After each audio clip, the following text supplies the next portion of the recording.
আজকা মানে বেদালে চাচার সামনে পড়লো। আজকে অত লেফার কথাটা জিগাইব। আজকা বিষয়টা যেমন হোক ম্যানেজ করতে হইব। আজকে বাতি বেড়ে পাইছি, যাই আজকে টানা মারতার। আসসালামু আলাইকুম চাচা।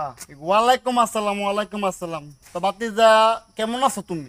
আছি চাচা, আলহামদুলিল্লাহ ভালোই। আপনার কি খবর? আছি আলহামদুলিল্লাহ, তোমাদের দোয়ায় আল্লাহ ভালোই রাখছে। তো বাতি যা চাচা, তোমার আপনার শরীরটা কেমন আছে? হ্যাঁ, শরীরটা একটু অসুস্থ ছিল, তবে আলহামদুলিল্লাহ এখন ভালোই আছে। তো বাতি যা তো চাচা, তোমার সকালে খাওয়া দাওয়া করছিলেন?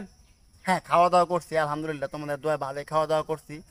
তো বাতি যা তোমার লেখাপড়াটা কেমন চলতেছে? চাচা, বাংলাদেশ তো আজকে হারছে, জানেন নাকি? এই আহা, এই বাংলাদেশের কথা আর বইলো না বাতিজা, এরা তো হারবেই, জীবনে কোনোদিন জিততে পারছে। আচ্ছা যাই হোক বাতিজা, তোমার লেখাপড়াটা কেমন চলতেছে? তবে চাচা, আর্জেন্টিনা কিন্তু আজকে জিততে গেছে।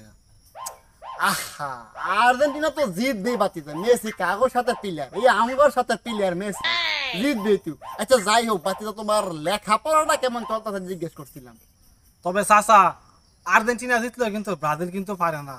52 নাম্বার টিমের সাথে 0-0 গোলে ড্র করছে, জানেন নাকি? আহা, এই ব্রাজিল কি আগের মতো আছে নাকি? ব্রাজিল এখন ব্রাজিল হইয়া গেছে।